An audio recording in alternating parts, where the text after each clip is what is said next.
Bonsoir, bienvenue dans Une semaine dans le monde. C'est toute l'actualité de la semaine décryptée par nos éditorialistes. Et ce vendredi, nous sommes avec Ziad Limam. Bonsoir Ziad, directeur du mensuel Afrique Magazine. Alors je monte pour le Maghreb. La Tunisie est demain, point d'interrogation. Et pour l'Afrique subsaharienne, 2015, l'année sous haute tension. Et en effet, il y a beaucoup d'élections sur le continent africain en 2015 et peut-être des volontés ici et là de changer des constitutions, peut-être pour les élections de 2016, 2017. En tout cas, vous saurez tout dans Afrique Magazine. Isabelle Lasserre, bonsoir, merci d'être avec nous. Vous êtes rédactrice en chef adjointe au service international du quotidien français Le Figaro et auteur avec Thierry Oberlé, Notre guerre secrète au Mali. Et c'est aux éditions Fayard.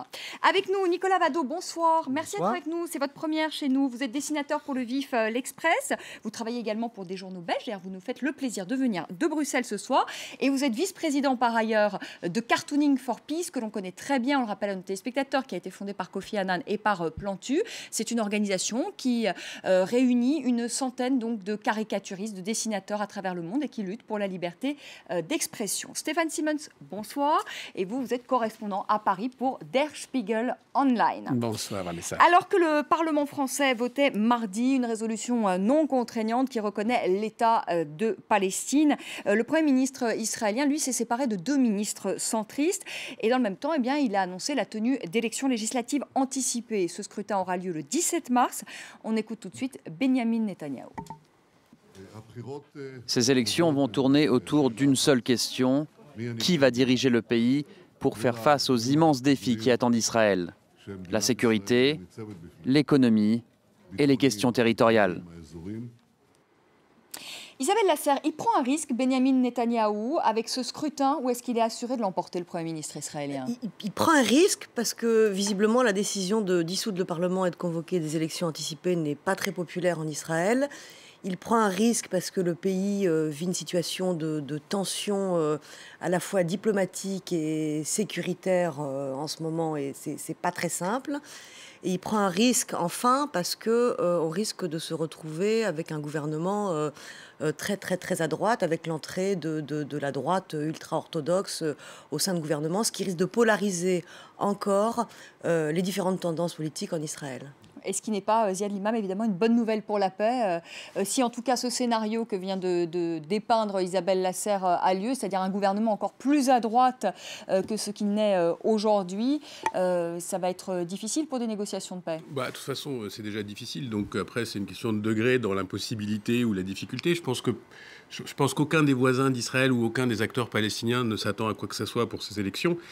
Le problème aussi, c'est que ce mécontentement dont on parle un peu de la société israélienne, qui n'est pas que sur la question de la paix, qui est sur la question sociale, économique, c'est quand même un gouvernement ultra-libéral. Il y a eu beaucoup de coupes dans les budgets sociaux, les problèmes de logement, d'éducation, le coût sécuritaire qui pèse quand même sur tout le monde. Donc il y a quand même un malaise, mais il n'y a aucune formation qui aujourd'hui arrive à incarner cette alternative possible. Alors en particulier à gauche, l'ancien parti travailliste n'est que l'ombre de lui-même. Les centristes qui ont été virés avec perte et fracas sur un texte très précis d'ailleurs, sur le texte, je crois, sur le judaïsme, enfin l'État-nation et non plus l'État démocratique et juif. Donc tout ça, c'est une discussion quand même entre eux, mais pour les partenaires, ça ne changera strictement rien.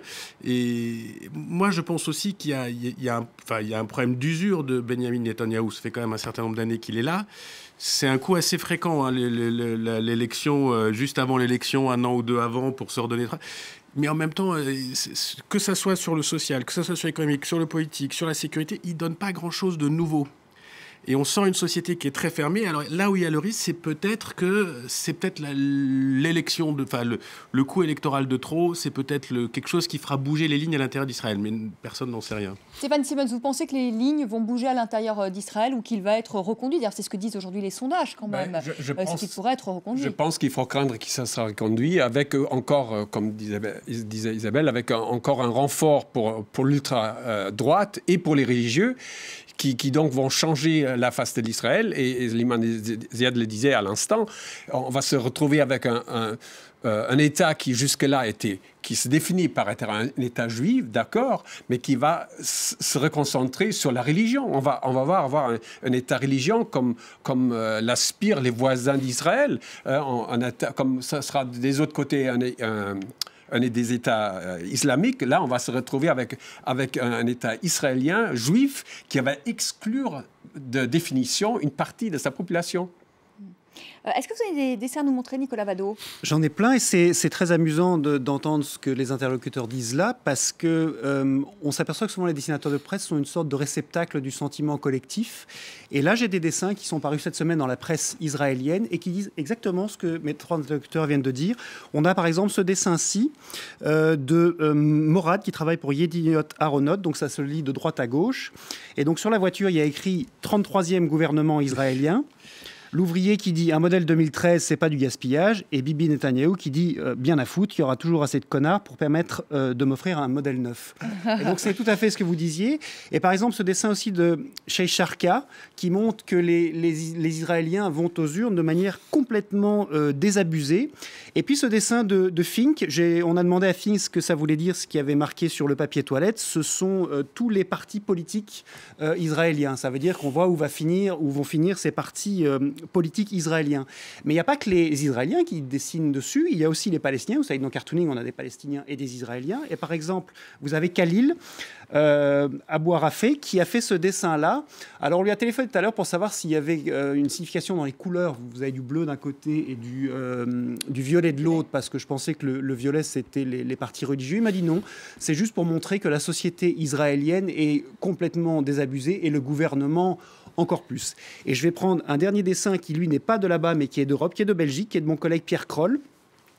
Ce dessin qui a été paru il y a 2 semaines, que j'avais trouvé très chouette. Et il y a une petite histoire sur ce dessin, parce que vous savez que nous, les dessinateurs de presse, à chaque fois qu'on dessine sur le Proche-Orient, on reçoit une volée de bois vert, on a 1 ou 2 types qui nous tombent dessus. À chaque fois, on y a droit, ça arrive tout le temps. Et là, pour ce cas-là, ça, c'est un dessin israélien, donc en principe, il n'y a pas de problème. Pierre Kroll n'a pas eu de problème sur sa page Facebook, tout ça, mais quelqu'un a tenté de hacker son site. Il y a eu une attaque très violente de 30 minutes sur son site. Alors, son site est bien protégé, il n'a pas été hacké, mais c'est pour vous dire que ce dessin n'a pas plu à tout le monde. Et j'en ai un autre qui va manger un peu sur notre sujet suivant, aussi de Pierre Kroll de cette semaine. Et alors là, quand je vous dis qu'on a toujours des réactions, ça n'a pas raté. J'ai eu Pierre Kroll au téléphone ce matin. Il m'a dit, eh ben oui, il y en a un qui m'a écrit et qui lui a écrit, mais comment osez-vous faire un dessin pareil? Vous ne parlez que des gentils Palestiniens et des méchants Israéliens. Vous devriez proposer à votre journal de faire un 2e dessin qui montrerait les méchants Palestiniens et les gentils Israéliens. Et donc Pierre Kroll a dit, mais écoutez, je suis dessinateur de presse, ce que je fais est parcellaire. Et il a terminé par quelque chose de très drôle. Et il a dit, vous savez, quand vous regardez mes autres dessins, regardez, quand je dessine un Africain pauvre, je sais qu'ils ne le sont pas tous. Quand je dessine une femme institutrice, je sais aussi qu'il y a des hommes. Un islamiste barbu, je sais que tous les barbus ne sont pas islamistes, même musulmans. Et je sais qu'un jour de pluie, parfois, il fait beau. Pas mal. Ce qui est dommage dans tout ça, quand même, c'est l'impression qu'il n'y a pas d'alternative. Ouais. Je ne parle pas que du processus de paix, je parle de la société israélienne. On sent qu'il y a besoin de quelque chose. Bon, il y a une crainte sécuritaire qui est réelle. Il y a un durcissement qui est quand même favorisé aussi par un appareil politique d'une droite qui est au pouvoir depuis 10-12 ans, je ne sais plus. Donc il y a mais on sent quand même une société qui aurait envie que quelques portes s'ouvrent, que ce soit sur le plan économique, et même des portes du dialogue. On sent que ce n'est pas aussi fermé que ça. Mais il n'y a pas les personnes pour l'incarner. Et la grande déception sur Tzipi Livni et le ministre Lapide, c'est que quand ils sont arrivés, on pensait qu'ils allaient pouvoir avoir un effet sur la coalition. En fait, ils ont été assez vite marginalisés. Et Lapide, qui était vraiment quelqu'un qui avait un discours très novateur, se retrouvait coincé à la bordure d'un gouvernement qui lui laissait aucune place. Justement, Isabelle Lasserre, et Nicolas Vado en parlait tout à l'heure, sur la reconnaissance, justement, par les députés français d'un État palestinien. Est-ce que c'est une bonne chose ? Alors moi, j'en sais rien si c'est une bonne chose ou pas.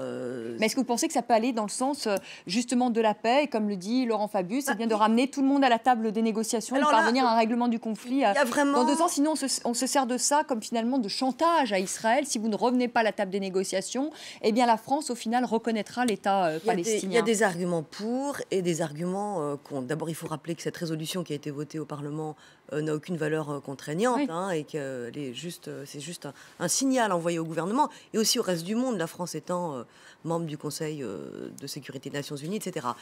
Les arguments pour, c'est de dire qu'il faut absolument trouver une solution qui force Netanyahou à reprendre des négociations et à envisager à nouveau plus sérieusement cette solution à 2 États dont on parle depuis très très longtemps. Les arguments contre, c'est de dire que proposer la reconnaissance de l'État palestinien alors même que les négociations ne sont pas enclenchées, c'est mettre un peu la charrue avant les bœufs et c'est finalement prendre le risque de radicaliser encore davantage le gouvernement israélien, surtout si on le fait sans donner de claires garanties de sécurité à l'État d'Israël. C'est ce que disait d'ailleurs Julien Drey aujourd'hui, je l'ai entendu, je crois, chez nos confrères de BFM, ils disent qu'ils regrettaient dans le texte finalement, c'est qu'il n'y ait aucun mot sur la sécurité d'Israël. Stéphane Simon, certains disent aussi ce qui aurait vraiment valeur, ce qui aurait du poids, ce serait une décision du Parlement européen. Or là, il y a quand même des dissensions, des divisions chez les Européens, et notamment les Allemands ne sont pas très favorables à ça. Mais je crois qu'en Allemagne, c'est impensable à l'heure qu'on joue qu'on aura une résolution pareille, même symbolique. Et je suis d'accord avec Isabelle, je crois que ça ne servait à strictement rien. Au contraire, comme la décision française, ça ne sert qu'à renforcer la position de Netanyahou. Lui, il va en profiter pour la campagne électorale. Il va dire, on est encore, vous voyez, là les Français n'ont pas fait attention à notre sécurité. Et puis, donc, encore un réflexe d'endiguement. Toute la droite ensemble, il faut se défendre contre les Français et contre l'Europe. Ziad. Juste quand même rappeler que ce n'est pas nouveau ce processus. Il y a plus de 130 pays, je crois, qui ont reconnu l'État d'Israël, l'État de Palestine, pardon, 135, qu'il reste en gros l'Europe occidentale et les États-Unis, et que tout le reste du monde et que tout le reste et en fait ces résolutions ne font que reconnaître un état de fait, j'allais dire, émotionnel et virtuel, et symbolique. Oui. Mais en même temps, les Palestiniens aujourd'hui, ils n'ont absolument rien à quoi se raccrocher. Et chacune de ces décisions est une petite branche auquel ils se raccrochent. Et je parle des Palestiniens qui sont prêts, je parle des fameux Palestiniens qui sont prêts à négocier, c'est-à-dire ceux de Ramallah et ceux de l'autorité palestinienne. Ils se raccrochent à ces petites branches qui leur donnent des petits souffles de vie et qui leur permettent de ne pas être totalement, de disparaître de la carte. En fait, la chose la plus importante pour les Palestiniens, et ce que redoute d'ailleurs davantage Netanyahou, c'est pas la résolution française, c'est le projet de résolution que les Palestiniens s'apprêtent à déposer au Conseil de sécurité des Nations Unies et qui stipule... Pour dénoncer l'occupation. Voilà, d'ici 2016. Alors ça, là non plus, ça ne marchera pas, parce que de toute façon, cette résolution se heurtera... Au veto américain. Au veto américain, mais c'est un processus psychologique, en fait. Et puis ça peut isoler encore là, les Américains peuvent être isolés, en tout cas sur cette résolution, et se retrouver seuls autour de la table. Donc c'est peut-être symboliquement, ça sera peut-être un geste fort, peut-être cette résolution quand même des Palestiniens. C'est symbolique parce que vous savez, en Europe, il y a un pays qui a reconnu pour l'instant, c'est la Suède, et il va y en avoir un deuxième, c'est la Belgique. C'est arrivé cette semaine. La Belgique, on a un pays divisé, donc on s'y connaît un peu en pays divisé. C'est comment faire en Belgique. Sauf que nous, il n'y a jamais eu de mort. On dit souvent que c'est le Proche-Orient sans la religion. Mais donc le Parlement de Belgique s'est mis d'accord cette semaine pour que le gouvernement propose une résolution, et je cite, il demande au gouvernement de reconnaître l'État palestinien au moment qui sera jugé le plus opportun, déjà, en fonction des éléments suivants, il y en a 3, c'est très court, l'impact positif de cette reconnaissance pour relancer le processus de paix, l'évolution de la concertation entre États membres de l'Union européenne et l'existence d'un gouvernement palestinien de plein exercice. Alors pourquoi ils ont fait ça ? Le gouvernement en Belgique, on a une grosse opposition en ce moment, a coupé l'herbe sous le pied de l'opposition parce qu'ils savent que c'est un truc un peu tarte à la crème, c'est pas près d'arriver. Plutôt que d'entendre l'opposition écologiste et socialiste leur dire « mais voilà, vous ne prenez pas fait et cause pour la paix », ils ont dit on va le faire, comme ça tout le monde est d'accord, ça mange pas de pain, ça n'arrivera vraiment à rien de précis dans les jours qui viennent ou dans les mois qui viennent. Alors j'ai quelques dessins là-dessus, très peu. J'ai Saint Kishka, qui est israélien. En fait, il est belge. Hein. Les Belges sont partout, c'est terrible. Hein. Mais il est considéré comme israélien. Et donc, ça, c'est un dessin qu'il a fait cette semaine. Donc, c'est un dessin un peu, on va dire... On ne le voit pas. Ah, voilà. On ne voit pas, voilà. Un peu métaphorique, on va dire. Et j'ai trouvé un dessin il y a quelques mois de Rieber, un dessinateur suédois. Ça, c'est la ministre des Affaires étrangères qui s'appelle Margot Wallström. Tout ça, mais ce qui est étonnant, c'est que sur le Proche-Orient, il y a des dessins qu'on peut faire et on peut les ressortir 10 ans plus tard. Je vais vous montrer un dessin que j'ai fait, moi, en 2004. Et c'est un dessin qui, malheureusement, n'a pas vieilli parce que les dessins sur le Proche-Orient, c'est toujours pareil. Et je terminerai par un dessin de Plantu, qui est un dessin un peu angélique.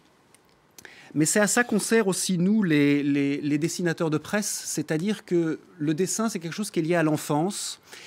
Et on n'oublie jamais qu'on a été des enfants. Et d'ailleurs, si vous voulez déstabiliser quelqu'un d'important, vous pouvez faire 2 choses. Vous lui tendez un micro pour lui demander de chanter, ou vous lui tendez une feuille de papier pour qu'il dessine.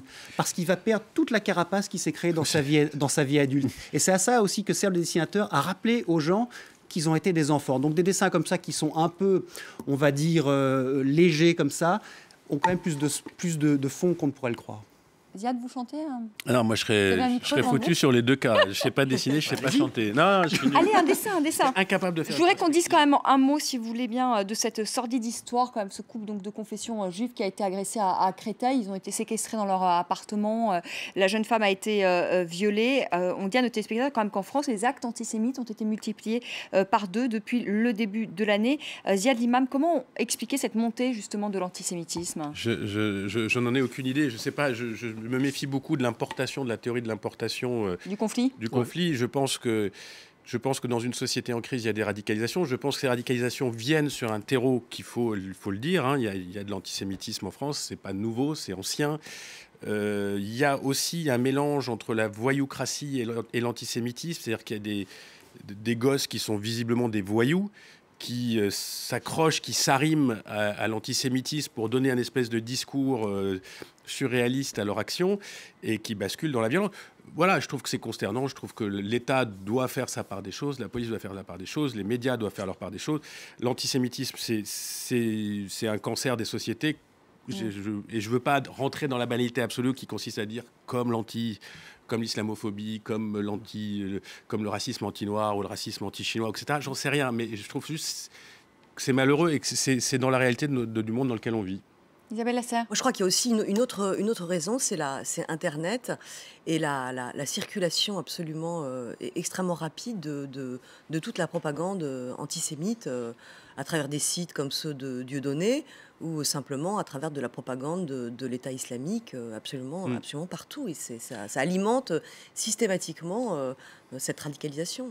Oui, c'est ce qu'il dit d'ailleurs le service de la protection de la communauté juive, donc une NGO qui a souligné que dans les forums, dans les mails et sur l'Internet, il y a une profilation de tout ce qui était avant dit dans les petits journaux, et maintenant, ça se passe, ça s'est renvoyé, il y a une multiplication, et ça contre une partie de la population en France qui fait moins qu'1%.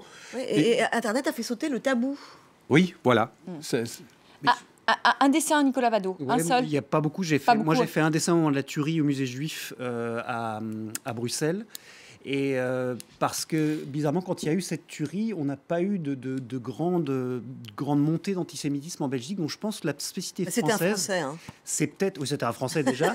Et la spécificité française, c'est peut-être aussi le phénomène des banlieues qui radicalisent des gens des 2 côtés. On n'a pas ce phénomène des banlieues parce que je m'étonne enfin, je m'étonne, non, je suis content, mais en Belgique, on n'a pas des gestes antisémites aussi forts que comme ce qu'il y a en France. On fait une petite pause. On se retrouve pour la seconde partie de notre semaine dans le monde, pardonnez-moi. Et on parlera de Vladimir Poutine et de son discours hier au Kremlin, son discours annuel à la nation. Est-ce qu'il y a un relent de guerre froide en ce moment? On posera la question à nos invités. Et puis on parlera football, on parlera de la Coupe d'Afrique des Nations. On connaît désormais les poules. Et Stéphane Simons, il a plein de choses à nous dire sur le football. À tout de suite.